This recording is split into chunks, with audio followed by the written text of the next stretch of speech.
வணக்கம் ஃப்ரெண்ட்ஸ்.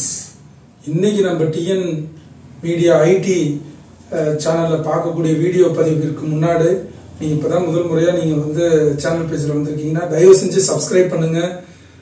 பக்கத்தில் இருக்கக்கூடிய பெல் பட்டன் அழுத்திட்டு வீடியோ பதிவை பாருங்கள். வாங்க வீடியோக்குள்ளார போகலாம்.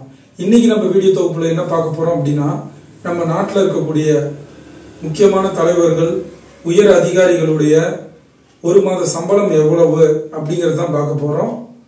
எதுக்காக இதெல்லாம் இப்போ இந்த வீடியோவில் பார்க்குறோம் அப்படின்னு பார்த்தோன்னா, அவங்க எவ்வளோதான் சம்பளம் வாங்குறாங்க, நம்ம மக்களுடைய சம்பளம் என்னதான் அப்படிங்கிறத நம்ம தெரிஞ்சுக்கணும் அப்படிங்கிறதுக்காக தான் இந்த வீடியோ பதிவு. வாங்க வீடியோ பதிவுக்குள்ள இருக்கலாம்.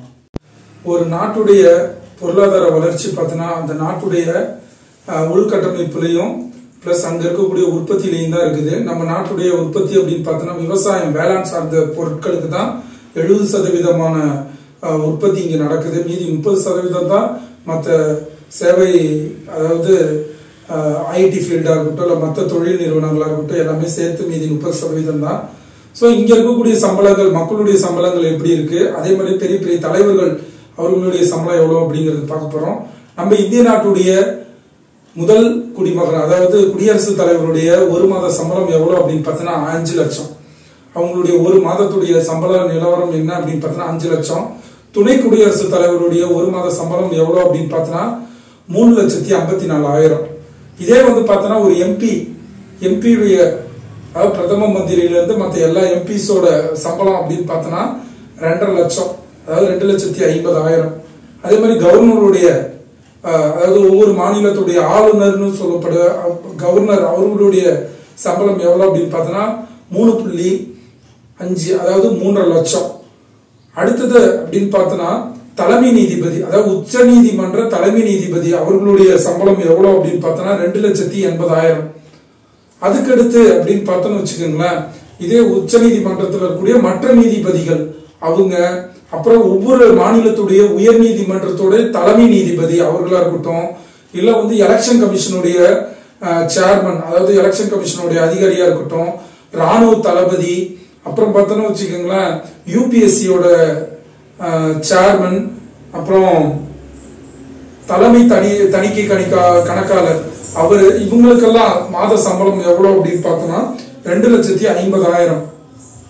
இதெல்லாம் வந்து மத்திய அரசுடைய கிரேட்ல வரக்கூடியது.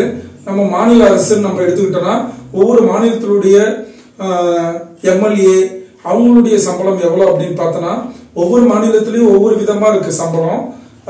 இந்தியாவிலேயே வந்து அதிகபட்சமா ஒரு எம்எல்ஏவுக்கு வந்து சம்பளம் கொடுக்கக்கூடிய மாநிலம் என்ன அப்படின்னு பார்த்தோன்னா தெலுங்கானா. அங்க இருக்கக்கூடிய ஒவ்வொரு எம்எல்ஏவுக்கும் பார்த்தோன்னா 4 லட்சம் ஒரு மாசத்துக்கு சம்பளம். அதுக்கடுத்து பார்த்தோன்னா ஆந்திரா 3.75, அதாவது 3.25 லட்சம் அவங்களுடைய மாத சம்பளம். இதே நம்ம தமிழ்நாடு கவர்மெண்ட் அப்படின்னு பார்த்தோன்னா 2,05,000, இது வந்து மாத சம்பளம் அவர்களுக்கு. இந்த மாதிரி ஒவ்வொரு மாநிலத்துக்கும் அவங்களுடைய எம்எல்ஏவோட சம்பளம் வந்து விகிதாச்சார அடிப்படையில் ஏற்படுது. அதே மாதிரி இங்க இருக்கக்கூடிய உயர் அதிகாரிகள், அரசு அலுவலர்கள் அப்படின்னு பார்த்தோன்னா A grade, B grade, C grade, D grade அப்படின்னு சொல்லி கேட்டகரி வைஸா பிரிக்கிறாங்க. இதுல ஏ கிரேட் இருக்கிறவங்க பார்த்தோன்னா 1 லட்சத்துல இருந்து 2.25 லட்சம் வரைக்கும் சம்பளம் வாங்கிட்டு இருக்காங்க நம்ம தமிழ்நாட்டில். ஏ கிரேட்ல இருக்கிறவங்க பார்த்தோன்னா முக்கியமான பெரிய பெரிய ஐஏஎஸ் ஆபீசர்ஸ், ஐபிஎஸ் ஆபீசர்ஸ், முக்கியமான கிரேட்ல இருக்கக்கூடிய உயர் அத்தாரிட்டி ஆபீசர்ஸ், இவங்க எல்லாமே ஏ கிரேட்ல வருவாங்க. பி கிரேட்னு பார்த்தோன்னா அதுக்கு அடுத்து இருக்கக்கூடிய ஸ்டாஃப்ஸ், தாசில்தார், இந்த மாதிரி இருக்கக்கூடிய டெப்டி கமிஷனர் கிரேட்ல இருக்கக்கூடியவங்க, இது எல்லாருமே பார்த்தோன்னா பி கிரேட்ல வருவாங்க.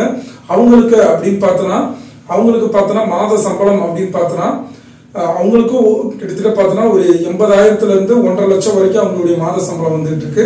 சி கிரேட் அதை விட கம்மியா 1 லட்சம் வரைக்கும் வருது. டி கிரேட்ல இருக்கிறவங்களுக்கு பார்த்தோன்னா 50,000 இருந்து 75,000 வரைக்கும் வருது. ஸோ இப்படிதான் வந்து கேட்டகரியா பிரிச்சிருக்காங்க. இதுல வந்து நிரந்தரமான பணியாளர், நிரந்தரம் இல்லாத பணியாளர்கள் இப்படின்னு பிரிக்கப்பட்டிருக்கு. இதெல்லாம் எதுக்காக இந்த வீடியோல சொல்றேன் அப்படின்னு பார்த்தோன்னா, நம்ம இந்தியால மாத சம்பளம் 5 லட்சம் 4 லட்சம், அவங்களாம் வந்து அந்த அளவுக்கு படிச்சிருக்காங்க, உயர் பதவியில இருக்கிறாங்க, உங்களுடைய மாத சம்பளம் இவ்வளவு இருக்கு, அதுல வந்து நம்ம ஏற்றுக்கொள்ளக்கூடிய ஒரு விஷயம் தான். அதுக்காக தான் இப்ப இருக்கக்கூடிய படிக்கக்கூடிய மாணவர்கள் எல்லாமே வந்து தேர்வுக்காக தயாராகிறாங்க. ஒரு யூபிஎஸ்சியா இருக்கட்டும், இல்ல தமிழ்நாட்டில் நடக்க யூபிஎஸ்சி, இல்லாட்டி ஸ்டாஃப் செலக்ஷன் கமிஷன் எஸ்எஸ்சியா இருக்கட்டும், இல்ல வந்து தமிழ்நாட்டில் ஒவ்வொரு ஸ்டேட்ல நடக்கக்கூடிய எக்ஸாம்ஸா இருக்கட்டும், டீச்சரா இருக்கட்டும், இந்த மாதிரி ஏகப்பட்ட எக்ஸாம்ஸ், கவர்மெண்ட் எக்ஸாம்ஸ் எழுதி அப்படியே கவர்மெண்ட் வேலைக்கு போகணுங்கிறதுக்கு காரணம் என்னன்னா சம்பளம் அவர்களுக்கு அதிகமாக கிடைக்கும் என்பதற்காக தான். ஆனா அதை தாண்டி நம்மளுடைய இந்தியாவுடைய நிலை என்ன, இவர்களுக்கு சம்பளம் சரி, மக்களுடைய நிலை என்ன அப்படின்னு பார்த்தோன்னா இந்தியாவுடைய 22% பார்த்தோன்னா வறுமை கோட்டுக்கு கீழே இருக்காங்க. வறுமை கோடு அப்படின்னு பார்த்தோன்னா அடிப்படை வசதி, அதாவது உண்ண உணவு, உடுத்த உடை, இருக்க இருப்பிடம், இது 3 வசதிகள் இல்லாம இருக்கக்கூடிய மக்களுடைய சதவீதம் அப்படின்னு பார்த்தோன்னா 22%. 100க்கு 22 பேர் சாப்பாடு இல்லாம, தங்கறதுக்கு இடம் இல்லாம, ஒரு போட்டுக்கிறதுக்கு ஒரு உடை இல்லாம இருக்கக்கூடிய மக்களுடைய எண்ணிக்கை 100 பேருக்கு 22 பேர் இருக்கிறாங்க. பாத்துக்கங்க மக்களே. அப்ப ஒரு படத்துல சங்கர் வந்து சொல்லுவார், சங்கர் வந்து அதாவது ரஜினி சார் படத்துல, சங்கரோட டைரக்ஷன்ல ரஜினி சார் படத்துல சொல்லுவாங்க என்னன்னா, rich gets rich, poor gets poor. அதாவது பணக்காரங்க இன்னும் பணக்காரங்களே ஆகிட்டு இருக்காங்க, ஏழைகள் இன்னும் ஏழை ஆகிட்டே இருக்காங்க. இது வந்து கவர்மெண்ட்ல இருக்கக்கூடிய ஆபீசருடைய சம்பளம் தான். பிரைவேட், அதாவது தனியா பிசினஸ் பண்றவங்க அப்படின்னு பார்த்தோன்னா ஏகப்பட்ட பேர் இருக்காங்க. இதை விட பல மடங்கு வாங்குறோம். ஒரு நாளைக்கே வந்து 1 கோடி சம்பாதிக்கிறவங்க எல்லாம் நம்ம தனியார் நிறுவனங்கள்ல இருக்கிறவங்களா இருக்காங்க, பெரிய பெரிய. இவங்களாம் என்ன பண்ணலாம்?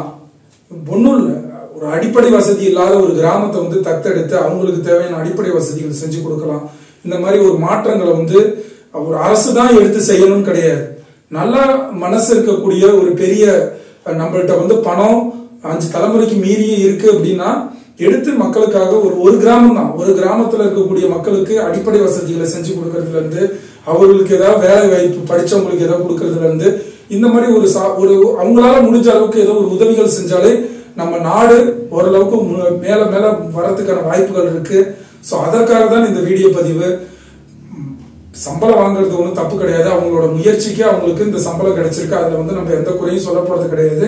பட் அதை தாண்டி அந்த கிரேட்ல இருக்கக்கூடிய அரசு உயர் அதிகாரிகள் ஏழை மக்களுக்கு முடிஞ்ச அளவுக்கு, அவர்களுக்கு ஏதாவது முடிஞ்ச அளவுக்கு ஒரு வாழ்க்கையில நல்லது செஞ்சா இன்னும் நல்லது நடக்கும் அப்படிங்கிறது தான் என்னுடைய ஒரு வேண்டுகோள். ஸோ இந்த வீடியோ பதிவுல தெரிஞ்சுக்கக்கூடிய விஷயம் இதுதான். இந்திய நாட்டுடைய முக்கியமான ஒரு பதவியில் இருக்கக்கூடியவர்களுடைய சம்பளத்தை பார்த்தோம். நம்ம எந்த அளவுக்கு அவங்களுக்கு உதவி செய்யணுங்கிறத நம்ம தெரிஞ்சுக்கலாம். நம்ம முடிஞ்ச அளவுக்கு 4 பேருக்கு செய்யலாம். நம்மகிட்ட பணம் இருக்கா, ஏதோ அவங்களுக்கு முடிஞ்ச அளவுக்கு நம்ம ஒரு சின்ன உதவி செய்யலாம் அப்படிங்கிறதுக்காக தான் இந்த வீடியோ பதிவு. இன்னைக்கு போகி பண்டிகை வாழ்த்துக்களுடன் இன்னைக்கு நம்ம இந்த வீடியோ பதிவை முடிச்சுக்கலாம். இன்னொரு வீடியோ பதிவில் உங்களை வந்து சந்திக்கிறேன். நன்றி, வணக்கம். தயவு செஞ்சு சப்ஸ்கிரைப் பண்ணுங்க, லைக் பண்ணுங்க, ஃப்ரெண்ட்ஸுங்களுக்கு ஷேர் பண்ணுங்க. ஃப்ரெண்ட்ஸ், இன்னொரு வீடியோ பதிவில் பார்க்கலாம். டாடா, பாய் பாய்.